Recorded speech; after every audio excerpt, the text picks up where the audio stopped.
Next on Newsmax Prime, does she or doesn't she? No, we're not talking about Hillary's hair. We're talking about Mrs. Clinton's candidacy. Does she have enough support to win the White House? Ed Klein and Dick Morris discuss. Also ahead, do college students really understand the concept of free speech, unrest, protests, and the new intolerance on campus? Then, why should our veterans have to tolerate continued incompetence? How bureaucracy sickens VA health care. Coming up, a well-balanced program of news and a healthy dose of opinion. Newsmax Prime starts now.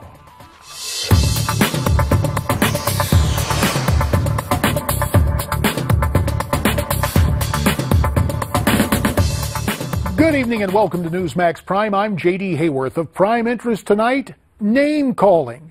When they met in Milwaukee, Republican candidates called out Hillary Clinton by name on several occasions. So while there's been considerable debate on the issues, it appears there's consensus within the GOP that Hillary Clinton will be the Democratic nominee. Miranda Kahn has more from our Newsmax Prime newsroom. Miranda? JD, they say the race for the White House is a marathon, not a sprint. And now with the initial debate reaction from Tuesday night subsiding, many are turning their attention to how the candidates would fare against Democratic frontrunner Hillary Clinton during next year's general election. And as you can imagine, there were plenty of mentions of HRC by the men and women from the GOP Tuesday night. Here's just a sampling.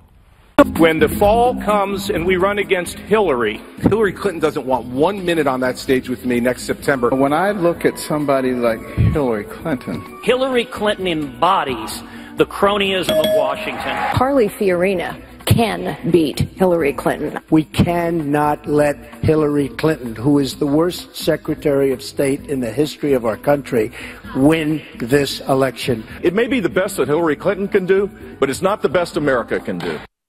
And in a CNN piece, radio host Hugh Hewitt wrote that because it was a good night for the GOP, it became a bad night for Hillary. Meanwhile, Politico reported earlier today that a U.S. District Court judge ordered the State Department to turn over 700 pages of her records to a reporter who sued for access through the Freedom of Information Act. The judge says they must be released by December 1st. And a new McClatchy poll of registered voters out today shows the scandal is starting to take its toll on her campaign, with 68% of those polled saying they believe Mrs. Clinton did something either illegal or unethical in using that private server, while only 27% say that she did nothing wrong. So the question remains whether Mrs. Clinton will be the Democratic nominee when the smoke clears in early 2016. If she is, the Republican candidates have already laid the groundwork for going after her in the general election. JD, back to you. Thanks, Miranda. For more on this story, we're pleased to be joined by Newsmax TV political analyst and presidential strategist Dick Morris. Dick, of course, also the author of the book Power Grab, Obama's Dangerous Plan for a One-Party Nation.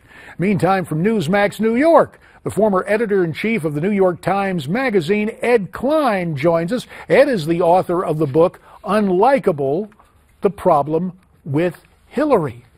So, Dick Morris, who is the strongest GOP candidate against Hillary Clinton? It's hard to measure that at this point. Probably the one who would do the best in the polls, I'm guessing, would be Marco Rubio, might be Jeb Bush, worst would probably be Donald Trump, but you can't really go by that yet because no candidate has full name recognition. Many voters in that are voting in a one-horse contest. And Hillary's ratings against the Republican field are indicative less of the Republican field's strengths and weaknesses than Hillary's strength and weakness.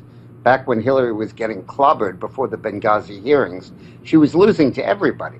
Now, when she's recovered somewhat, she's beating everybody. Now that we have the new State Department and FBI information, maybe she'll go back to losing again. But this is much more a measurement of Hillary than at this point of parsing the difference between the Republican candidates. Ed Klein, in your most recent column, you write that Bill Clinton thinks Marco Rubio is the biggest threat to Mrs. Clinton. Why is that? It was at a dinner party that Bill and Hillary gave at their home in Chappaqua that he was asked by a group of friends, go through the Republican candidates and tell us who you think will be the greatest threat to Hillary. And he went through them one by one by one. And when he got to Marco Rubio, he said he thought Rubio could challenge her on a whole series of platforms: young, generational change, Hispanic, and a sense that he represents the future, whereas she represents the past. Well, in the here and now, in terms of the Republican field, Donald Trump named his two main challengers the way he sees it within the GOP in an interview on Fox. Let's take a listen to what the Donald had to say. Well, I would say that people are thinking in terms of Cruz and Rubio. They say on the other side, the side where they've been elected to office. So, gentlemen, you heard Trump say it's Rubio and Cruz as his greatest threat. Dick, do you agree? Yeah, I think that I believe Carson at some point is going to fade. I'm anxiously awaiting the post-debate polls, and we'll see if another lackluster performance impacts him. Eventually it will. Trump may or may not fade. If Trump does fade, then it would be a race between Rubio and Cruz, with Cruz kind of representing the conservatives and Rubio kind of representing the establishment. The FBI is now investigating if Mrs. Clinton violated U.S. Code 18, Section 1001, a provision that pertains to, quote, materially false statements given either in writing, orally, or through a third party. A felony, that's a felony punishable by 5 years in prison. Whatever the FBI finds, Ed, do you believe this Justice Department would indict Mrs. Clinton? Well, it's a complicated story because, first of all, in the Justice Department right now, there are 8 prosecutors working with the FBI on this case. And these are civil servant prosecutors. They're not political appointees. Once they get the referral from the FBI, they have to make a recommendation to Loretta Lynch, the Attorney General, whether or not to indict Hillary, whether there's a case that they can win in court.